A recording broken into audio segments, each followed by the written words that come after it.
Fala, povo de Deus. Bom dia, bom dia, bom dia. Como que vocês estão? Tá tudo tranquilo com vocês aí? Tá tudo na bênção? Nós, graças a Deus, estamos na bênção aqui, meditando nas escrituras e buscando conhecimento da verdade, daquilo que vem da parte de Deus. Eu estava meditando nas escrituras e peguei um texto do apóstolo João, na primeira carta de João. João, que é conhecido como o apóstolo do amor, por causa das suas palavras doces, da sua forma literária de escrever, da forma com que ele se comunica à igreja, é conhecido como o apóstolo do amor. João é o mesmo que discípulo de Jesus, o mesmo que na ceia recostou-se a cabeça no peito de Jesus, no ombro de Jesus, e muito amado do próprio Cristo, esse apóstolo. Também é João o mesmo que Jesus confiou Maria, sua mãe, momentos antes da sua morte. Jesus já crucificado olhou para João e falou: eis aí a sua mãe. E também diz a Maria, sua mãe, fala: mulher, eis aí o seu filho. Né? Jesus tinha umas expressões com Maria. Ele por vezes chamou ela de mulher e não de mãe. Quando ele foi transformar água em vinho, a pedido dela, ele disse: mulher, o que tenho eu contigo? Não é chegada ainda a minha hora. E no momento da morte dele, minutos, né, tempos antes aí da morte, não sei se minutos exatamente, ou horas, mas da sua morte, já crucificado, Jesus repetiu o termo: mulher, eis aí o teu filho. Né? E fala: João, eis aí a tua mãe. E é interessante nós pensarmos isso, porque Jesus não estava com isso querendo desmoralizar a sua mãe Maria, mas ele queria pelo menos comunicar a natureza terrena, tanto da sua mãe, quanto a natureza de João, ou de qualquer outro apóstolo ou discípulo dele. E trazer uma distinção entre ele como ser um ser terreno e divino, e Maria e João e os apóstolos como seres apenas terrenos. Por isso esse termo mulher, né, para nós parece ser algo pejorativo, ser algo como que quem está desmerecendo a própria mãe, mas a verdade não é essa. Bom, voltando a falar um pouquinho aqui do livro de João, antes de eu ensinar exatamente o que eu quero, ainda que João seja conhecido pelos autores, pelos estudiosos bíblicos como o apóstolo do amor, também foi João que Cristo encomendou com outros dois, se não me falha a memória, para ir buscar lugar, para alcançar um lugar para que eles pudessem fazer a última ceia do Cristo. E foi esse mesmo João que, sendo rejeitado em certa aldeia, onde Jesus mandou preparar, buscar um lugar para que eles pudessem repousar, para que eles pudessem fazer a ceia, foi esse mesmo João que, sendo rejeitado, disse: Senhor, quer que oremos para que caia fogo do céu e consuma estas pessoas? E o Cristo disse: não, João, Boanerges, filho do trovão, né? Você está meio irritadinho, filho do trovão. De que espírito sois? Você não está sabendo de que espírito você é. E é interessante nós pensarmos sobre isso, porque aquele que é conhecido como o apóstolo do amor também mostra a sua fragilidade, mostra a sua humanidade, né? Porque por vezes nós temos por mania de acharmos que os homens santos, os homens bíblicos e os pós-bíblicos, que também usam a Bíblia, que somos nós, contemporâneos da nossa época, que parece que são seres perfeitos, e não são. A Bíblia é muito enfática em deixar claro a humanidade, a imperfeição, os erros aí de forma assintosa, muitas vezes, de homens como Davi, de homens como Elias, de homens como o próprio apóstolo Paulo, né, que diz com a sua própria boca, sem precisar ser acusado por outra pessoa, mas ele mesmo confessa dizendo que o bem que eu quero, esse eu não consigo fazer, e o mal que eu não quero, infelizmente, é o que eu consigo fazer, é o que eu faço. e ele ratifica isso dizendo, por causa do pecado que habita em mim. Mas também o apóstolo Paulo diz, né, por conta disso viveremos pecando para que a graça nos seja mais abundante? É claro que não. E um pouco sobre pecado é o que eu falarei sobre hoje. O pecado, quem vive na prática do pecado de forma constante, é considerado e apontado pelo apóstolo João como filho do diabo. Bom dia, dona Creuza, bom dia aos os que estiverem ao vivo aí comigo, Deus abençoe cada um de vocês. Eu vou repetir. Então, segundo o apóstolo João, aqueles que vivem na prática do pecado constantemente, conscientes do seu pecado, que permanecem pecando o tempo todo, têm por pai o diabo. Olha, é forte, né? O texto é muito forte. Vai falar que existem dois tipos de filhos: os obedientes e os justos ou justificados pelo sangue de Jesus são chamados filhos de Deus, aqueles que vivem e praticam o amor e a justiça. Mas aqueles que vivem pecando, a Bíblia dá a eles o título de filhos do diabo. Meu Deus! Então, por isso o título da nossa mensagem, né? Filhos de quem? Filhos de Deus ou filhos do diabo? Bom dia, Carlão, meu compadre lá de Edéia, Goiás, um beijo no seu coração. Bom dia, Júlio Ferreira, meu amigo Julinho lá de Miguelópolis. Deus abençoe sua vida, Julinho, toda a sua casa também. Então nós precisamos tomar cuidado, porque as nossas atitudes em obediência nos qualificam como filhos de Deus, mas a atitude em desobediência também nos qualifica como filhos do diabo. É claro que há uma expressão aqui muito forte e há uma separação que nesse primeiro momento eu não pontuei.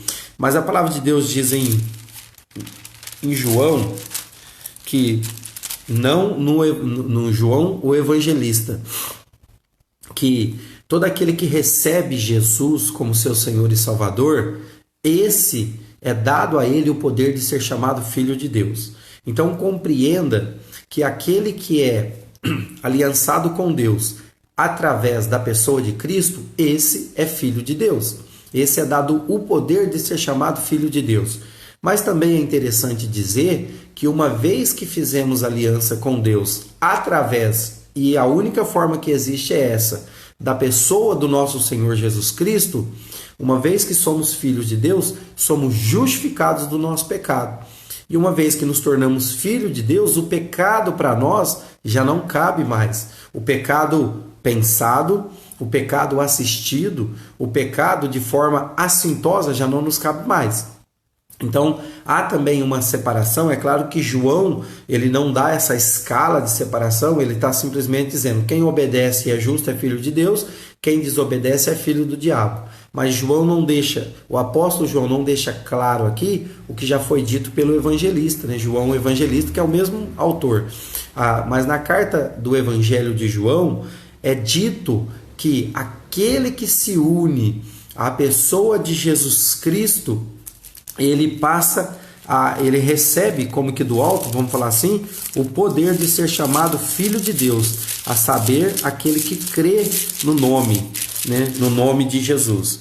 Então, isso é muito importante, nós termos essa verdade no nosso coração. Está escrito aqui, ó, no Evangelho de João, no capítulo 1, versículo 12, versículo 11, veio para o que era seu, ou seja, veio para os judeus, mas os que eram seus não o receberam, mas a todos quanto o receberam, está falando do Cristo, deu-lhes o poder de serem feitos filhos de Deus, a saber, os que creem no seu nome, os quais não nasceram do sangue, nem da vontade da carne, nem da vontade do homem, mas de Deus. Então, quem é nascido de Deus não vive pecando. Também, agora o apóstolo João também escreve sobre isso. Aquele que é nascido de Deus, ele não vive pecando, porque já ele foi morto pelo batismo, pelas águas do batismo, ele entendeu a sua vida em Deus e agora não faz parte genuína da vida do cristão viver pecando.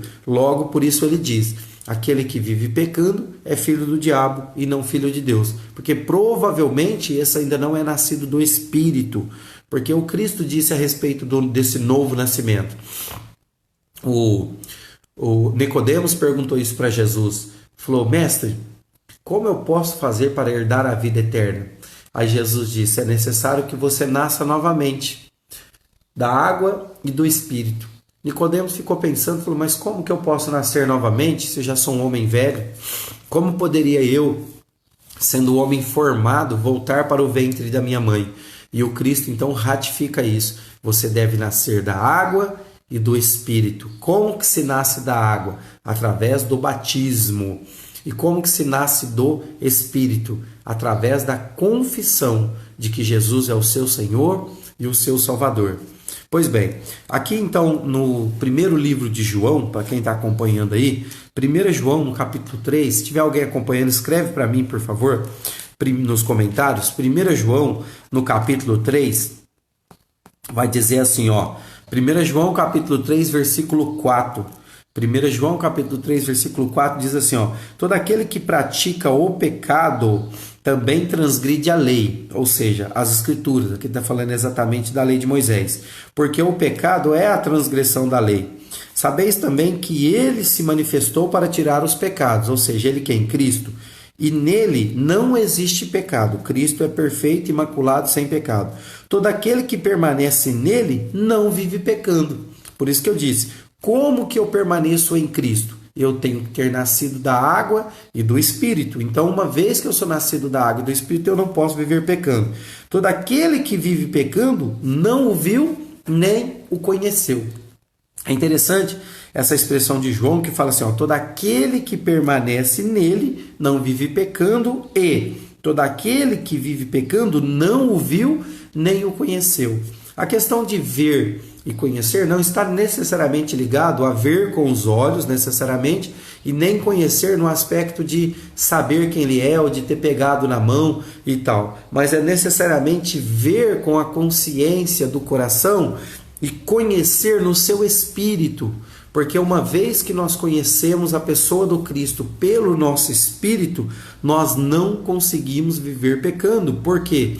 Porque no pacote, se assim podemos dizer, no pacote da salvação, quando experimentamos a salvação eterna da parte de Deus, e só Ele pode nos salvar, somente Deus tem o poder de salvar o homem, e somente Cristo tem o poder de nos justificar e santificar, nós também recebemos, por assim dizer, vamos falar, o Espírito Santo de Deus. O que é o Espírito Santo de Deus? É o próprio Deus habitando dentro de nós.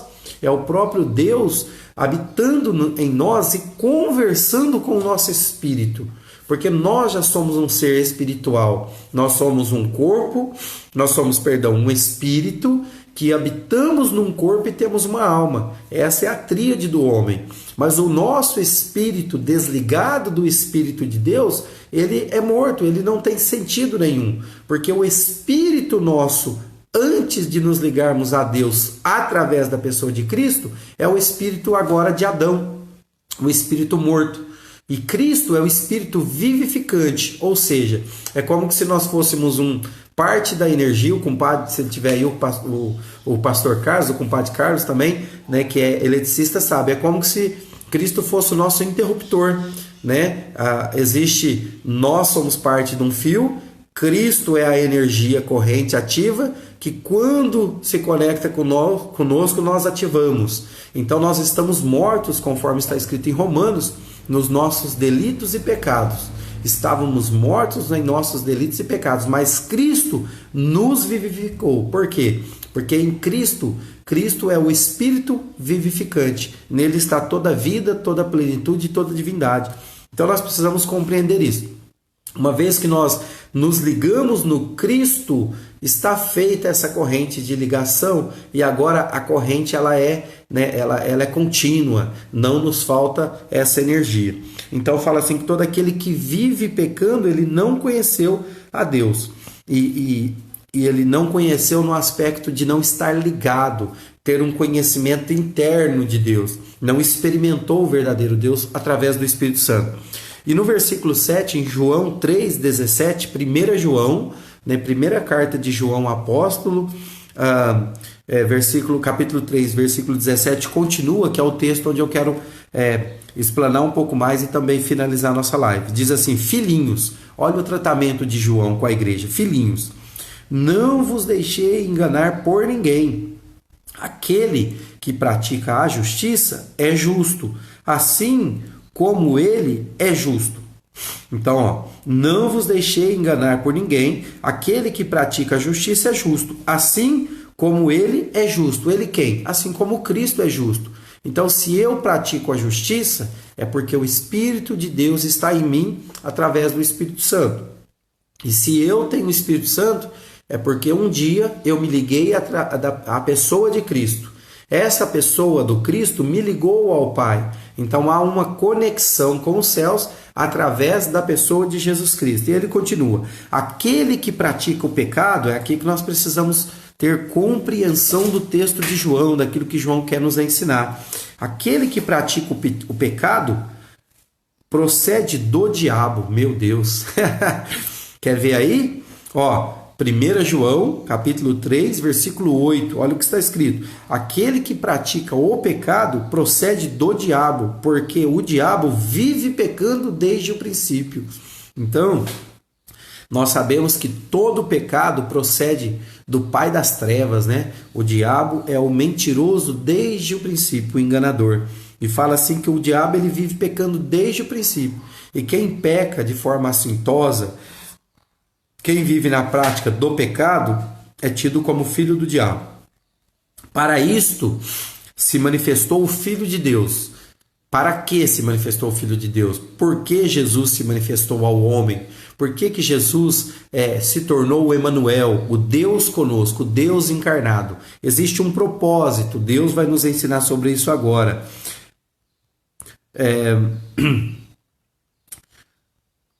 Aquele que pratica o pecado, tal. Para isto se manifestou o Filho de Deus, para destruir as obras do diabo. Então, uma das, talvez a principal obra de Cristo é destruir as obras do diabo. Como? Através da cruz de Jesus. Por quê? Por mais pecador que somos, ou por mais pecador que estamos, a obra da cruz, a obra da redenção é o único caminho, o único meio pelo qual é destruída toda a obra do diabo, que logo a obra do diabo é o pecado, né? Cristiano, mas uma vez que somos salvos, uma vez que entendemos a salvação na pessoa do Cristo, uma vez que então nos batizamos, entregamos nossa vida para Jesus, significa que nós então não pecaremos mais? Não significa isso. Porém, significa que o pecado constrangerá nosso coração e não nos será mais natural viver uma prática de pecado. Não nos será mais natural vivermos mentindo. Não nos será mais natural vivermos praticando fornicação, adultério, né? Roubos, maledicência. Isso não pode ser mais natural para um cristão. Se você é batizado já, e se você é chamado cristão e continua nessas práticas, você precisa rever o seu conceito de cristão, né? Em Gálatas está escrito que as obras da carne são conhecidas. E eu vou ler, daqui a pouco nós vamos chegar nisso daí. E ele diz assim, todo aquele que é nascido de Deus não vive na prática do pecado, ou seja, o apóstolo João está dizendo, ele não disse que nós não pecamos, o que ele disse é que não vivemos na prática do pecado, na constância. João está deixando claro que somos sim pecadores, mas que não vivemos na prática do pecado, e são coisas muito distintas. O pecado consciente é pecado de morte, precisamos ter cuidado com isso. E diz assim, ele não vive na prática do pecado, pois o que permanece nele, ou seja, aquele que é filho de Deus, nascido de Deus, permanece nele a divina semente. Ora, esse não pode viver pecando, porque ele é nascido de Deus. Ele volta a repetir, aquele que é nascido de Deus tem nele a divina semente. A divina semente é o selo do Espírito Santo, é o próprio Espírito, é o próprio Deus, Espírito habitando em nós. E aí está escrito no versículo 10, nisto são manifestos os filhos de Deus e os filhos do diabo. Aqui ele vai fazer uma distinção. Quem são os filhos de Deus? Quem são os filhos do diabo? Vou distinguir para vocês. Nisto são manifestos os filhos de Deus e os filhos do diabo. Nisto o quê? Todo aquele que não pratica justiça não procede de Deus. Ou seja, então se você é injusto nos seus negócios, se você é injusto na sua vida, você precisa rever o seu conceito. Porque se você está praticando a injustiça, você é tido por filho do diabo. Meu Deus, como é forte isso. E nem aquele que também ama, que não ama o seu irmão. Então se você não ama o seu irmão, e se você vive na prática da justiça, se você não ama o seu irmão, deu uma travadinha, eu vou repetir a frase. Se você não ama seu irmão e se você vive na prática da injustiça, você é tido como filho do diabo. Isso é a própria Escritura Sagrada que nos diz. Por vezes nós temos mania, né? Nós temos assim a má instrução, por sinal, pela falta de cultura bíblica, de achar que, né, claro, Deus é amor. Sim, Deus é amor, a essência de Deus é amor. Mas também está escrito que Deus é fogo consumidor. Também está escrito que dura coisa é cair nas mãos do Deus Altíssimo. Também está escrito que Deus é santo e justo. Então, nós precisamos entender e conhecer os atributos de Deus. O que é conhecer o Cristo, como diz aqui? Então, conhecer o Cristo, conhecer a Deus é também conhecer os seus atributos. Atributos de amor, mas atributos de misericórdia, mas também atributos de justiça. Atributos de um Deus que castiga sim, de um Deus que por vezes é tido como um Deus severo. Por quê? Deus vela pela santidade do nome dele. Aleluia, precisamos pensar nisso. Então, olha o que a palavra de Deus diz. Então, se você não ama o seu irmão, você é tido como filho do diabo. Meu Deus, precisamos rever o nosso conceito. Porque a mensagem que ouviste desde o princípio é esta, que amemos uns aos outros. E isso mesmo é o que está escrito. Né? No próprio 10 mandamentos está escrito: amar a Deus sobre todas as coisas e ao próximo como a ti mesmo. Né? Então, esse é o primeiro mandamento. Amarmos o próximo como a nós mesmos.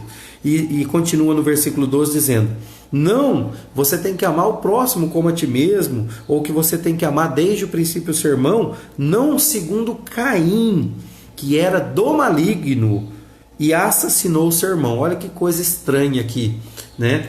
A palavra de Deus está atribuindo a paternidade de Caim ao diabo. Está falando assim, ó: se você tem práticas como a de Caim, de não amar o seu irmão, pelo contrário, de praticar o assassinato, você é tido como filho do diabo, filho do maligno. Aí talvez você pode pensar comigo ou se perguntar: Cristiano, mas eu nunca assassinei ninguém. Será que não? Será que não?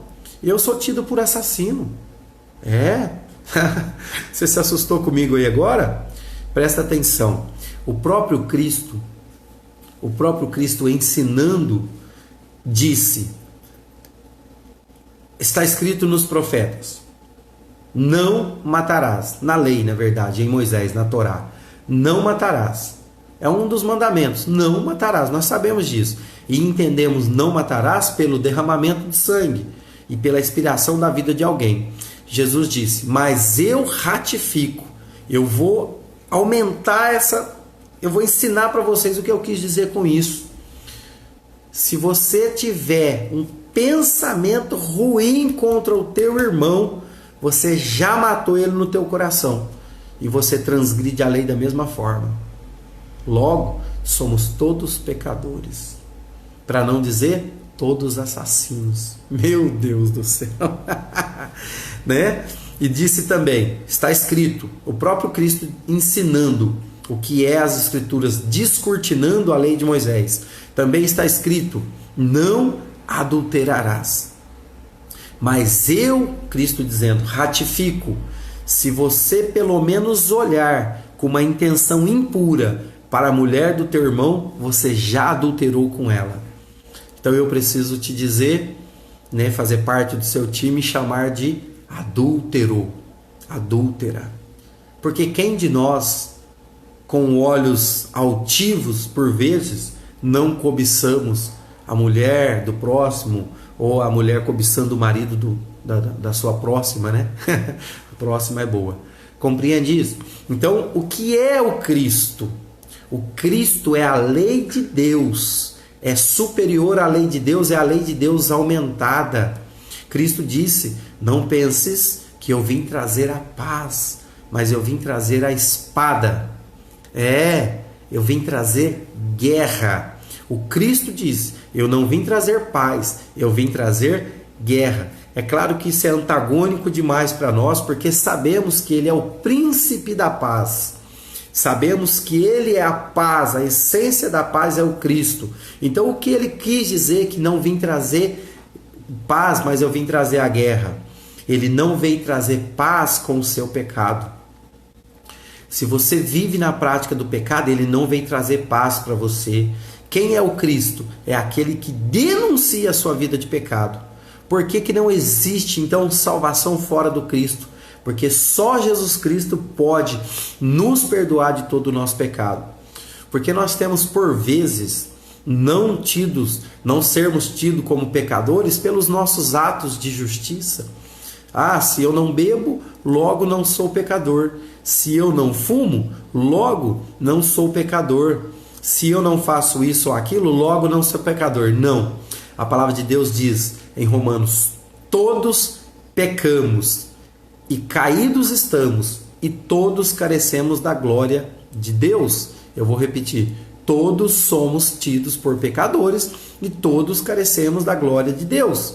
E o interessante de tudo isso é que não há distinção entre você fumar ou não fumar, beber ou não beber. A palavra de Deus diz que todos pecamos, estamos destituídos da glória de Deus. E como nos ligarmos então à glória de Deus? Única e exclusivamente através da pessoa de Cristo. Quero deixar claro que eu não estou validando o fumante, e nem o beberrão, nem o mentiroso, nem o idólatra, nem o de língua solta. Não, tudo isso é constituído pecado. Mas eu quero te dizer que tanto esses que pecam de forma assintosa, segundo as leis, quanto aqueles que têm uma vida mais santa em si mesmo, todos carecemos da misericórdia de Deus através da pessoa de Jesus Cristo. Portanto, está escrito: não há salvação em nenhum outro nome.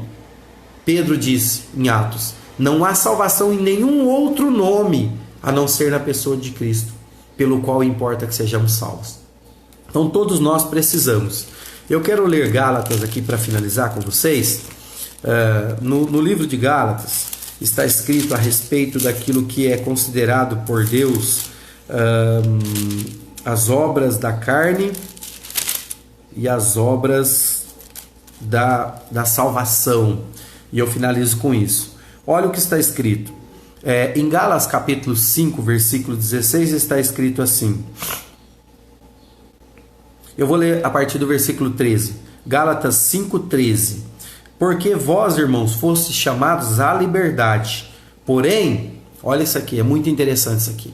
Muitas pessoas falam assim: não tem problema tomar só uma cervejinha, não tem problema fumar só um cigarrinho, alguns até são mais ousados, uma maconhinha, cheirar uma cocaínazinha, tudo é inha, né? Para ir diminuindo, para dar a impressão de ser menos pecado. Então Cristo que veio nos libertar do quê? Do pecado, da escravidão do pecado. Diz assim, está escrito em Gálatas no capítulo 5, versículo 13, Paulo dizendo, pela inspiração do Espírito Santo: porque vós, irmão, fostes chamados à liberdade. Então, nós temos liberdade, podemos beber, podemos fumar, podemos fazer o que quiser. Podemos ir no baile funk também, misericórdia. Porém, não useis da liberdade para dar ocasião à carne. Olha Paulo ratificando aqui, sim, somos chamados à liberdade. Mas que tipo de liberdade? Há uma liberdade assistida. Porque liberdade não é para nós credencial para libertinagem, são coisas distintas. E diz assim: porém, então não useis da liberdade para dar ocasião à carne. Sede antes servos um dos outros. A nossa vida é uma vida de serviço pelo amor. Como que eu sirvo alguém? Através do amor. Eu posso servir alguém limpando a casa dela? Claro que pode. Inclusive, se quiser vir limpar a minha casa aqui, pode vir. Minha esposa teve neném esses dias, nós estamos precisando de ajuda. tá bom? Pode vir. Então, e se você limpar a casa de alguém, lavar roupa para alguém, passar roupa de alguém, você está servindo alguém? Com certeza sim, mas ninguém faz isso senão pelo amor. Claro, fazemos isso também, né? Pode ser feito pelo dinheiro, mas eu quero dizer que na vida de serviço, tudo começa com a base do amor. O amor é a base para todas as coisas. E está escrito assim, porque toda a lei se cumpre em um só preceito. Então existe a lei. O que é a lei? A lei é Moisés. Os 10 mandamentos é a lei. E tudo aquilo que Moisés produziu em Gênesis, Êxodo, Levítico, Números e Deuteronômios. Os 5 livros do Pentateuco, ou a Torá, é a lei também. Está escrito assim, ó, porque toda a lei, tudo que foi escrito em Moisés, se resume a uma só coisa: amarás o teu próximo como a ti mesmo. Olha como isso é forte. Amarás a próximo como a ti mesmo. Então há uma obrigação: amar a mim mesmo, e com o mesmo amor que eu tenho por mim, também amar o meu irmão. Isso é muito forte. E se vós, porém, vos mordeis e devorais uns aos outros, vede que não sejais mutuamente destruídos. Então aqui há um contrassenso. Há um contrassenso. Porque, tipo assim, como podemos dizer que somos de Deus, que somos filhos de Deus, se queremos devorar, né, os nossos irmãos? Se queremos morder e devorar os nossos irmãos, se vivemos em constante briga com os nossos irmãos. E aí eu finalizo a nossa live, finalizo aqui o nosso tempo de meditação a respeito do amor, ou da nossa paternidade também, que vai separar quem são os filhos de Deus e quem são os filhos do diabo.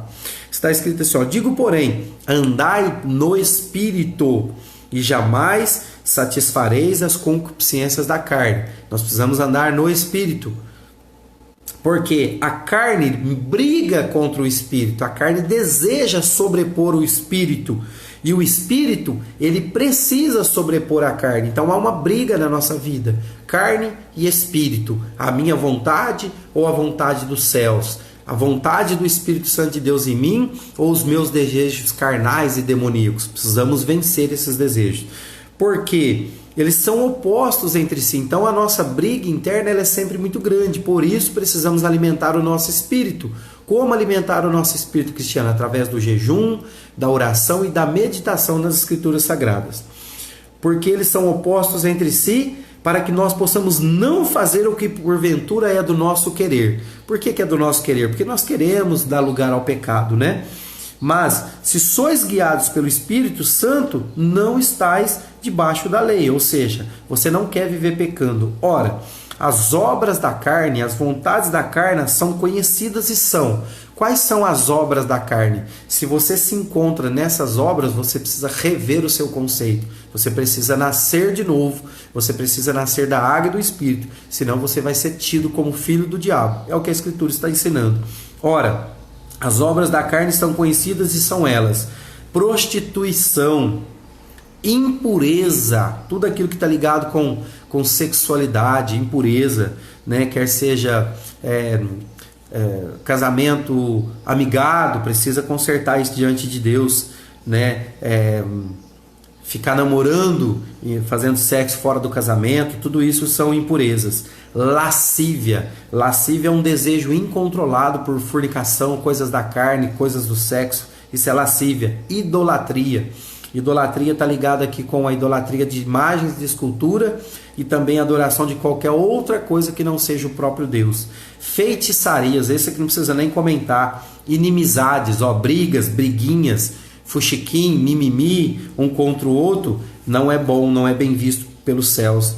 Porfias também está ligado com isso, é uma intriga, algo que fica brigando ali, ciúmes. Se você é uma pessoa ciumenta, querido, não tenha isso como bem, mas como mal, tá? O ciumento é tido como uma obra da carne, então o ciúme não procede de Deus, tá bom? Iras, nem vou falar, né? Quem é irado já briga com todo mundo mesmo. Discórdias, ficar discutindo coisas, dissensões, é mais ou menos semelhante, tá? Não vou ficar dando aqui a explicação de qualquer coisa para a gente não perder tempo. Facções, o que é facção? É uma rasgação, separado um do outro, entra em guerra com o outro. Então tudo isso são obras da carne. Invejas, bebedices. Aí, bebedores de plantão, bebedices é pecado. obra da carne, glutonaria. Olha os comedores de plantão aí. Agora eu vou dar um recado para os crentes. Os crentes são conhecidos assim, né? Há uma frase aí no mundo que fala, olha, o crente não bebe. Alguns, né? O crente não bebe, mas o que come, né? É claro que comer é um prazer, é um deleite, é de Deus para a nossa vida, mas quando somos glutões, quando passamos do excesso, o glutão é pecado. A glutonaria é pecado, tá bom? O glutão é pecador, né? Glutonaria e coisas semelhantes a estas, a respeito do qual eu vos declaro, como já outrora eu já vos ensinei, que não herdarão o reino dos céus quem tais coisas pratica. E aí? Você enquadrou em alguma coisa a respeito disso aqui? Fique esperto, porque está dizendo que o reino de Deus não pode ser alcançado por pessoas que praticam isso aqui de forma consciente. Tá bom? Precisamos de Jesus Cristo. Mas o fruto do Espírito, então isso aqui são os frutos da carne. A carne frutifica dessa forma. A vontade pessoal do homem, a carne aqui pode ter dito como a sua própria vontade. Tá bom? Para não ficar uma coisa muito mística, o que é os frutos da carne? A sua própria vontade, querido. Faz do jeito que você quer, que você vai ver onde você vai parar. Está falando que você não vai herdar o reino do céu se você continuar praticando tais obras. Mas o fruto do Espírito é qual? O fruto do Espírito é amor, é alegria, é paz, é longanimidade, é benignidade, é bondade, é fidelidade, é mansidão, é domínio próprio. Tem gente que ama dizer, eu sou briguento, eu não perco uma briga mesmo, porque se mexer comigo, olha querido, todos nós podemos nos inflamar, né? Não vou aqui dar uma de santo, né? Qualquer coisa, Santo Agostinho de Hipona, tem nada a ver uma coisa com a outra.